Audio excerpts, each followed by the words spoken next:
നമസ്കാരം, chess battles മലയാളത്തിലേക്ക് സ്വാഗതം. ഇന്നത്തെ വീഡിയോയിൽ ലോക റാപ്പിഡ് ടീം ചാമ്പ്യൻഷിപ്പിന്റെ 4ാം റൗണ്ടിൽ മാഗ്നസ് കാൾസനും റാപ്പോർട്ടും തമ്മിൽ നടന്ന വളരെ രസകരമായിട്ടൊരു ഗെയിമാണ് കാണിക്കാൻ പോകുന്നത്. 15 മിനിറ്റും 10 സെക്കൻഡ് ഇൻക്രിമെന്റുമാണ് ടൈം കൺട്രോൾ. ഈ ഗെയിമിൽ കാൾസൺ വൈറ്റ് സൈഡും റാപ്പോർട്ട് ബ്ലാക്ക് സൈഡുമാണ് കളിക്കുന്നത്. കാൾസൺ E4 മൂവ് ചെയ്ത് ഗെയിം സ്റ്റാർട്ട് ചെയ്യുന്നു.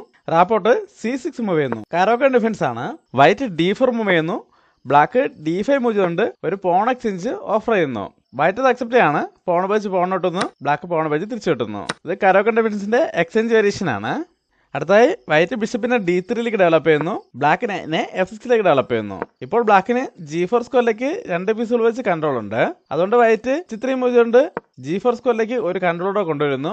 ബ്ലാക്ക് അടുത്ത നൈറ്റിനെ C6ലേക്ക് ഡെവലപ്പ് ചെയ്തുകൊണ്ട് വൈറ്റിന്റെ സപ്പോർട്ടില്ലാത്ത പോണിനെ അറ്റാക്ക് ചെയ്യുന്നു. ഇവിടെ ഇപ്പോൾ നൈറ്റിനെ ഡെവലപ്പ് ചെയ്തുകൊണ്ട് ആ പോണിനെ സപ്പോർട്ട് ചെയ്യുന്നതാണ് മെയിൻ മൂവ്. എന്നാൽ കാൾസൺ നൈറ്റ് വെച്ച് സപ്പോർട്ട് ചെയ്യുന്നില്ല, പകരം C3 മൂവ് ചെയ്തുകൊണ്ട് ആ പോണിനെ സപ്പോർട്ട് ചെയ്യുന്നു. ഈ സമയത്ത് ബ്ലാക്ക് E5 മൂവ് ചെയ്തുകൊണ്ട് വീണ്ടും ഒരു പോൺ എക്സ്ചേഞ്ച് ഓഫർ ചെയ്യുന്നു. വൈറ്റ് പോൺ വെച്ച് പോൺ ഇട്ടുന്നു, ബ്ലാക്ക് നൈറ്റ് വെച്ച് തിരിച്ചു കിട്ടുന്നു. കാൾസൺ ക്വീനിനെ E2ലേക്ക് ഡെവലപ്പ് ചെയ്തുകൊണ്ട് ബ്ലാക്കിന്റെ നൈറ്റിനെ പിൻ ചെയ്യുന്നു. ബ്ലാക്ക് അടുത്ത നൈറ്റിനെ E4ലേക്ക് മൂവ് ചെയ്തുകൊണ്ട് ആ പിന്നിൽ നിന്നും ഒഴിവാകുന്നു. വൈറ്റിന് വേണമെങ്കിൽ ഇപ്പോൾ ബിഷപ്പ് വെച്ച് നൈറ്റിനെ ഇട്ടുകൊണ്ട് ഒരു എക്സ്ചേഞ്ചിലേക്ക് പോവാം. എന്നാൽ കാൾസൺ അത് ചെയ്യുന്നില്ല. ആദ്യം ബിഷപ്പിനെ B5ലേക്ക് മൂവ് ചെയ്തുകൊണ്ട് ചെക്ക് കൊടുക്കുന്നു. ബ്ലാക്ക് ബിഷപ്പിനെ D7ലേക്ക് ഡെവലപ്പ് ചെയ്തുകൊണ്ട് ആ ചെക്ക് ബ്ലോക്ക് ചെയ്യുന്നു. ഇവിടെ ഇപ്പോൾ കാൾസൺ ഒരു എക്സ്ചേഞ്ചിലേക്ക് പോകുന്നില്ല, പകരം അടുത്ത നൈറ്റിനെ F3ലേക്ക് ഡെവലപ്പ് ചെയ്തുകൊണ്ട് ബ്ലാക്കിന്റെ സപ്പോർട്ടില്ലാത്ത നൈറ്റിനെ അറ്റാക്ക് ചെയ്യുന്നു. ഇപ്പോൾ ബ്ലാക്ക് നൈറ്റ് വെച്ച് നൈറ്റിനോട്ടാണെങ്കിൽ വൈറ്റിന് പോൺ പോയി തിരിച്ചോട്ടിക്കൊണ്ട് അടുത്ത നൈറ്റിനെതിരെ അറ്റാക്ക് കൊടുക്കാൻ കഴിയും. ആ നൈറ്റ് ക്വീനിന്റെ പിന്നിങ്ങിലാതെ കാരണം ആ നൈറ്റിനെ എങ്ങോട്ടെങ്കിലും മാറാൻ പറ്റില്ല. അതുകൊണ്ട് ബ്ലാക്കിനവിടെ ഒരു നൈറ്റോട്ട് നഷ്ടമാകും. അതുകൊണ്ട് റാപ്പോർട്ട് ഇപ്പോൾ നൈറ്റ് വെച്ച് നൈറ്റിനോട്ടുന്നില്ല, പകരം അറ്റാക്കിലുള്ള നൈറ്റിനെ G6ലേക്ക് മൂവ് ചെയ്യുന്നു. ഈ സമയത്ത് വൈറ്റ് അടുത്ത ബിഷപ്പിനെ E3ലേക്ക് ഡെവലപ്പ് ചെയ്യുന്നു. ബ്ലാക്ക് ബിഷപ്പിനെ D6ലേക്ക് ഡെവലപ്പ് ചെയ്യുന്നു. ഇവിടെ ഇനി വൈറ്റിന് ഒരു നൈറ്റോടെ ഡെവലപ്പ് ആവുന്നുണ്ട്. കാൾസൺ നൈറ്റിനെ D2ലേക്ക് ഡെവലപ്പ് ചെയ്തുകൊണ്ട് ബ്ലാക്കിന്റെ നൈറ്റിനെ അറ്റാക്ക് ചെയ്യുന്നു. റാപ്പോർട്ട് ഇപ്പോഴും ഒരു എക്സ്ചേഞ്ചിലേക്ക് പോകുന്നില്ല. ആദ്യം കിങ്സിലേക്ക് കാസ്റ്റിംഗ് ചെയ്തുകൊണ്ട് കിങ്ങിനെ സേഫ് ആക്കുന്നു. ഇവിടെ ഇപ്പോൾ ആണെങ്കിൽ വൈറ്റിനും കിങ്സിലേക്ക് കാസ്റ്റിംഗ് ചെയ്തുകൊണ്ട് കിങ്ങിനെ സേഫ് ആക്കാമായിരുന്നു. എന്നാൽ കാൾസൺ ഇപ്പോൾ കാസ്റ്റിംഗ് ചെയ്യുന്നില്ല. ആദ്യം ഒരു എക്സ്ചേഞ്ചിലേക്ക് പോയാണ്. ബിഷപ്പ് വെച്ച് ബിഷപ്പിനെ ഒട്ടുന്നു, ബ്ലാക്ക് ക്വീനെ വെച്ച് തിരിച്ചു കിട്ടുന്നു. ഇവിടെയും വൈറ്റിന് കാസ്റ്റിംഗിനുള്ള അവസരമുണ്ട്. എന്നാൽ കാൾസൺ ഇപ്പോഴും അത് ചെയ്യുന്നില്ല, പകരം ഒരു അറ്റാക്കിന് ശ്രമിക്കുകയാണ്. അതിനായിട്ട് റൂക്കിനെ D1ലേക്ക് കൊണ്ടുവരുന്നു. ഇവിടെ ഇപ്പോൾ ബ്ലാക്കിന്റെ ഏകദേശം എല്ലാ പീസുകളും ഡെവലപ്പ് ആയിട്ടുണ്ട്. കിങ് സേഫ് ആയിട്ടുണ്ട്.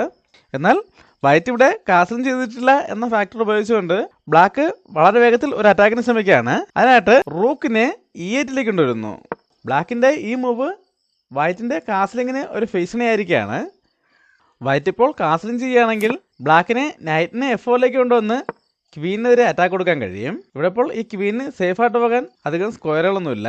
ഒന്നുകിൽ E1ലേക്ക് മാറേണ്ടി വരും, അല്ലെങ്കിൽ ബിഷപ്പ് വെച്ച് ആ നൈറ്റിനെ വെട്ടിയെടുക്കേണ്ടി വരും. ഇങ്ങനെ ബിഷപ്പ് വെച്ച് നൈറ്റിനെ വെട്ടിയെടുക്കുകയാണെങ്കിൽ നൈറ്റ് വെച്ച് C3യിലെ പോയിന്റ് എടുത്തുകൊണ്ട് ഇങ്ങനെ ഒരു ഫോർക്കും അതുപോലെ റൂക്ക് വെച്ച് ഡിസ്കവേർഡ് അറ്റാക്കും വരും. ക്വീൻ അറ്റാക്കിൽ നിന്ന് മാറുമ്പോൾ ഇപ്പോൾ റൂക്കിനെ വെട്ടിയെടുക്കേണ്ട ആവശ്യമില്ല. ആദ്യം ഈ റൂക്കിന്റെ സഹായത്തോടെ നൈറ്റിനെ E2ലേക്ക് കൊണ്ടുവന്ന് ഇങ്ങനെ ഒരു ഫോർക്കും ചെക്ക് കൊടുക്കാം.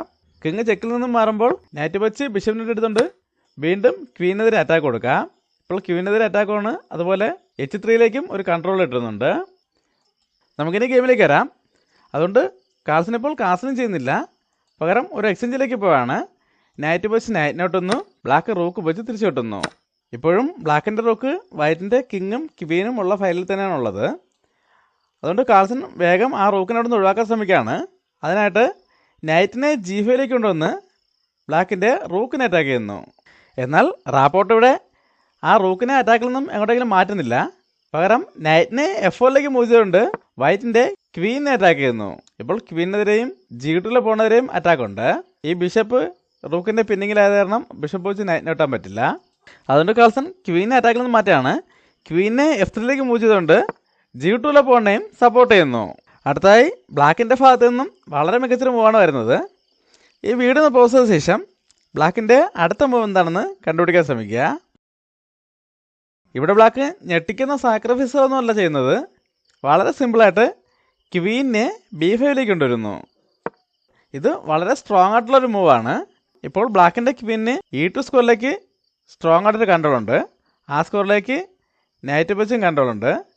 അതിനോടൊപ്പം B2 പോണിനെതിരെ അറ്റാക്കും ഉണ്ട്. എന്നാൽ കാൾസൺ ഇപ്പോൾ ഈ B2ലെ പോണിനെ സപ്പോർട്ട് ചെയ്യാനായിട്ട് ഒന്നും ചെയ്യുന്നില്ല, പകരം വളരെ അപകടമായിട്ടുള്ള ഈ നൈറ്റിനെ ഇവിടുന്ന് ഒഴിവാക്കാൻ ശ്രമിക്കുകയാണ്. അതിനായിട്ട് G3 മൂവ് കൊണ്ട് ബ്ലാക്കിൻ്റെ നൈറ്റിനെ അറ്റാക്ക് ചെയ്യുന്നു. എന്നാൽ റാപ്പോർട്ട് ഇപ്പോൾ ആ നൈറ്റിനെ അവിടെ നിന്ന് മാറ്റുന്നില്ല. പകരം F6 മൂവ് കൊണ്ട് വൈറ്റിൻ്റെ നൈറ്റിനെ തിരിച്ച് അറ്റാക്ക് ചെയ്യുന്നു. കാൾസൺ എന്തായാലും ഇവിടെ ഒരു എക്സ്ചേഞ്ചിലേക്ക് തന്നെ പോവുകയാണ്. പോൺ ഉപയോഗിച്ച് നൈറ്റിനെ എടുക്കുന്നു. ബ്ലാക്കും പോൺ ഉപയോഗിച്ച് നൈറ്റിനെ എടുക്കുന്നു. ഇനി അടുത്ത മൂവിൽ ബ്ലാക്കിന് പോൺ ഉപയോഗിച്ച് പോൺ എടുത്തുകൊണ്ട് വൈറ്റിൻ്റെ ബിഷപ്പിനെതിരെ അറ്റാക്ക് കൊടുക്കാം. ആ ബിഷപ്പ് പിന്നിങ്ങിലായത് കാരണം എങ്ങോട്ടേക്കും പോകാൻ പറ്റില്ല. അതുകൊണ്ട് കാൾസൺ ആ പോണിനെ ഇട്ടെടുക്കുകയാണ്. പോൺ ഉപയോഗിച്ച് പോൺ എടുക്കുന്നു. ഇതോടെ ഈ F5 ഓപ്പൺ ആയിരിക്കുകയാണ്. റാപ്പോർട്ട് വേഗം തന്നെ അടുത്ത റൂക്കിനെ F8ലേക്ക് കൊണ്ടുവന്ന് വൈറ്റിൻ്റെ ക്വീൻ അറ്റാക്ക് ചെയ്യുന്നു.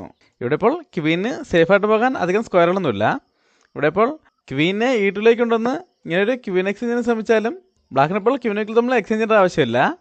റൂക്ക് വെച്ച് ബിഷപ്പിനെ ഇട്ടുകൊണ്ട് ഇങ്ങനൊരു എക്സ്ചേഞ്ച് സാക്രിഫൈസിലേക്ക് പോയാൽ മതി. വൈറ്റ് ഇപ്പോൾ ക്വീൻ വെച്ച് റൂക്കിനൊട്ടാണെങ്കിൽ അടുത്ത റൂക്കിനെ E8ലേക്ക് കൊണ്ടുവന്ന് വൈറ്റിൻ്റെ ക്വീനെ ട്രാപ്പ് ചെയ്യാൻ കഴിയും. ഇപ്പോൾ ക്വീൻ വെച്ച് റൂക്കിനൊട്ടുന്നതിന് പകരം പോൺ വെച്ചാണ് റൂക്കിനൊട്ടിയാലും ബിഷപ്പിനെ G3ലേക്ക് കൊണ്ടുവന്ന് ചെക്ക് കൊടുക്കാം. ഇവിടെ ഇപ്പോൾ അധികം ഓപ്ഷനൊന്നുമില്ല. കിങ്ങിന് D2ലേക്ക് മാറേണ്ടി വരും. ഈ സമയത്ത് റൂക്കിനെ F2ലേക്ക് കൊണ്ടുവന്ന് ആ ക്വീനെ പിൻ ചെയ്തുകൊണ്ട് ക്വീനെ നേടിയെടുക്കാൻ കഴിയും. അതുകൊണ്ട് വൈറ്റ് ഇപ്പോൾ ഇങ്ങനൊരു ക്വീൻ എക്സ്ചേഞ്ചിന് ശ്രമിക്കുന്നില്ല. പകരം ക്വീനെ G2ലേക്ക് മൂവ് ചെയ്യുന്നു. ഈ സമയത്ത് ബ്ലാക്ക് രണ്ട് റൂക്കുകളെയും ഒരേ ഫയലിലേക്ക് കൊണ്ടുവരികയാണ്. F8ലെ റൂക്കിനെ E8ലേക്ക് കൊണ്ടുവരുന്നു. ഇനി റൂക്ക് വെച്ച് ബിഷപ്പിനെ ഒട്ടിക്കൊണ്ട് ഒരു സ്ട്രോങ് ആയിട്ട് അറ്റാക്ക് വരാൻ സാധ്യതയുണ്ടെന്ന് മനസ്സിലായിക്കൊണ്ട് കാൾസൺ ഇവിടെ ഒരു ക്വീൻ എക്സ്ചേഞ്ച് ഓഫർ ചെയ്യാണ്. ക്വീനെ F1ലേക്ക് കൊണ്ടുവന്ന് ബ്ലാക്കിൻ്റെ ക്വീനെ അറ്റാക്ക് ചെയ്യുന്നു. എന്നാൽ റാപ്പോർട്ട് ഇപ്പോഴും അത് അക്സെപ്റ്റ് ചെയ്യുന്നില്ല. പകരം ക്വീൻ ഉപയോഗിച്ച് B2ലെ പോൺ എടുക്കുന്നു. ഇതോടെ ഈ രണ്ടാം നിര ഏകദേശം പൂർണ്ണമായും ബ്ലാക്കിൻ്റെ കൺട്രോളിലായിട്ടുണ്ട്. ഇവിടെ കാൾസൺ വേഗത്തിൽ ആ ക്വീനെ അവിടെ നിന്ന് ഒഴിവാക്കാൻ ശ്രമിക്കുകയാണ്. അതിനായിട്ട് റൂക്കിനെ D2ലേക്ക് കൊണ്ടുവന്ന് ബ്ലാക്കിൻ്റെ ക്വീനെ അറ്റാക്ക് ചെയ്യുന്നു. ഈ മൂവിന് ശേഷം ഇനി സംഭവിക്കാൻ സാധ്യതയുള്ള കാര്യങ്ങൾ മനസ്സിലാക്കിക്കൊണ്ട് കാൾസൺ അപ്പോൾ തന്നെ തോൽവി സമ്മതിക്കുകയായിരുന്നു. കാരണം ബ്ലാക്കിനിപ്പോൾ ഈ ക്വീനെ എങ്ങോട്ടെങ്കിലും കൊണ്ടുപോകേണ്ട ആവശ്യമില്ല. നേരത്തെ പ്ലാൻ ചെയ്തതുപോലെ തന്നെ റൂക്ക് ഉപയോഗിച്ച് ബിഷപ്പിനെ ഇട്ടിക്കൊണ്ട് ചെക്ക് കൊടുക്കാം. വൈറ്റ് ഇപ്പോൾ പോൺ ഉപയോഗിച്ച് റൂക്കിനെ ഇട്ടിക്കുകയാണെങ്കിൽ അടുത്ത റൂക്ക് ഉപയോഗിച്ച് പോണിട്ട് വീണ്ടും ചെക്ക് വരും. ഇവിടെ ഇപ്പോൾ കിങ്ങിനെ മാറ്റുകയാണെങ്കിൽ അപ്പോൾ തന്നെ ചെക്ക് മേറ്റ് ആകും. അല്ലാതെ ഇപ്പോൾ ക്വീനെ വെച്ച് ബ്ലോക്ക് ചെയ്തിട്ട് കാര്യമില്ല.